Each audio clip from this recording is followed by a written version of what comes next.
Here's another installment of what it's like to go to war. In the past, I've done videos about my experiences in the invasion of Panama, my first combat tour. But in this video, I want to talk to you about Operation Desert Storm, the US's involvement in Kuwait, my second combat tour. I want to compare the two for just a second. You see, my first combat tour in Panama, I was around a lot of blood. I was around a lot of body bags. I was in the helicopter with a Ranger physician's assistant who was into his elbows in a Ranger's chest, literally using his hands to force this man's heart to beat to keep him alive. I saw death, I saw blood, I saw body bags for the first time up close in the invasion of Panama. And it left an impact on me. But when I went to Desert Storm, I saw killing at a scale that I've never seen it before. You see, every war is different. The war in Panama, of course, was fought in the jungles. The war in Desert Storm was fought in the desert. And because they're different, you prosecute the war differently, which means the way that we fought in Desert Storm was very different than the way that we fought the battle in Panama. As a result, I showed up to Operation Desert Storm a little bit later than everybody else. I was sitting at home watching the news reports while the rest of the world saw the amount of death and destruction of all of those Iraqi vehicles, all of those tanks and all of those vehicles down this one highway as they were trying to invade the capital city of Kuwait City. And when I got to Kuwait a little bit later on, as a infiltration, we went down this highway of death. That's literally what the news called it, a highway of death. We started in Kuwait City and went down a highway of death to the border of Iraq to conduct a combat mission on the border between Kuwait and Iraq.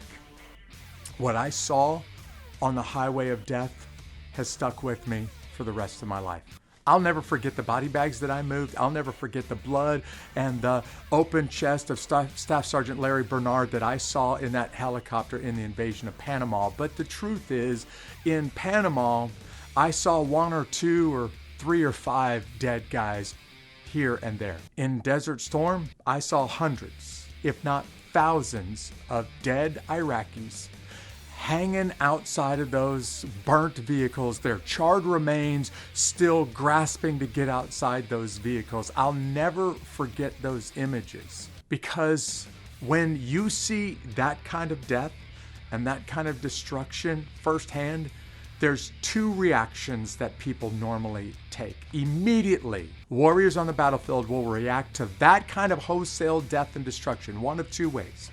Maybe they will dehumanize the enemy. They will turn them into less valuable than you are. They will make them less human than they are. What they will see hanging out of those tanks and all of those vehicles that were burning and charred to pieces is a toy or an animal or something subhuman. And I get it. This is a way of minimizing the grief and the shock of what you're seeing. In fact, for some people, it's a natural reaction because they would be overwhelmed by seeing that kind of death firsthand in their life.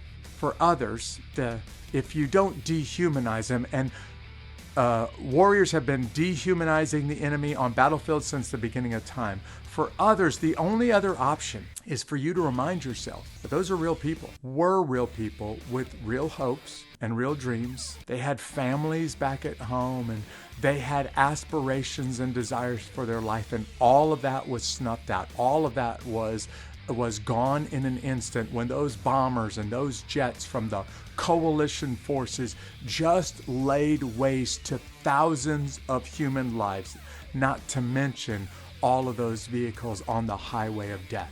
I would have naturally gravitated towards dehumanizing them and turning them into less than people. All of those Iraqi bodies that I saw hanging out of those vehicles on the highway of death.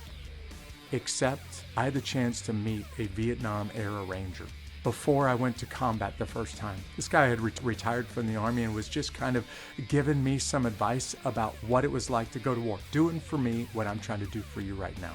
And he made a comment. I've never ever forgot this comment that he said. He said, Jeff, when you see the kind of killing that I've seen, you're going to want to. It's going to be natural for you to be inclined to dehumanize the enemy. He said in Vietnam, my buddies called him Charlie.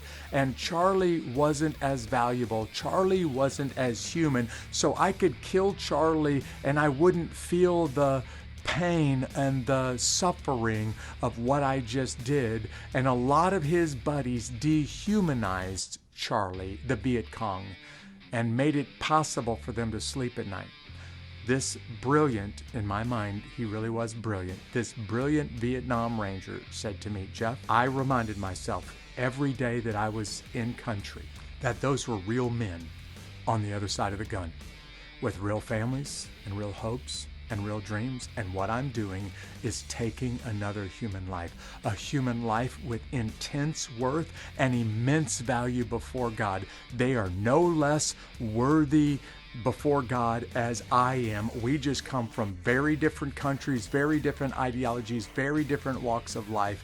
And I am a warrior with a job to do on the battlefield, but I never minimize who it is on the other side of the gun.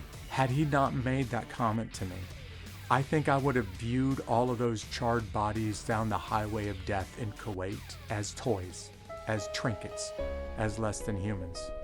But when I drove down that road, I saw families, spouses, children, parents who would never see that warrior come home. I saw lives that were snuffed out in an instant and hopes and dreams that would never be fulfilled, all because of the maniacal, policy of Saddam Hussein back in 1991. But I also saw real people that were killed during the highway of death. And here's something fascinating that Vietnam veteran said to me. He said, you know, my buddies that dehumanized Charlie, turned him into less than a person so that they could go on killing. He said, I did as much killing as they did on the battlefield, but I never forgot that those are real people with real hopes, real dreams, and just as valuable before God as I am. I never forgot that while I was on the battlefield. And my buddies who dehumanized him, who took the first approach, they ended up struggling a lot after the war was over with. He said it was easier for them during the war to dehumanize them and to not think about them just so that they could go to sleep at night, get up tomorrow and not feel any of the emotions that go along with this war that they're involved in. But he said, for me, I felt all of those emotions and all of that, internal struggles because of what I was doing in combat. But after I returned from Vietnam, I was healthy. I was able to process what I did because I never forgot. I am a warrior on the battlefield doing what my country asked me to do, and I'm doing it against other men and women just like me. He said my buddies who dehumanized Charlie struggled mightily with what they saw in Vietnam, and I didn't. And he said, I believe it's because I always reminded myself those are real men and real women on the other side of the gun. So when I'm driving down the valley of death, I wanted to dehumanize the enemy. I wanted to make it easier to forget those images. But I had to remind myself, literally remind myself of what this Vietnam veteran said. Those are real people with real hopes and dreams, and they were as valuable before God as I am.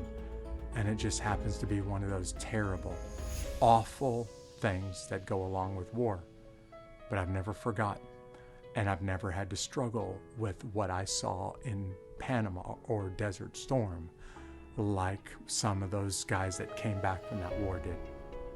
I share this with you because I hope you never have a chance to see the wholesale killing that I saw in Desert Storm and in Somalia and then again and again in Iraq or Afghanistan. But chances are you might. And if you do, don't ever forget, those are real people on the other end of the gun.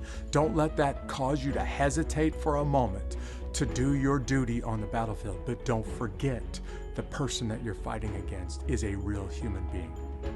This is why I'll never be able to forget, never be able to unsee the images that I saw firsthand driving down the valley of death, the highway of death, in my second combat tour during Operation Desert Storm in Kuwait.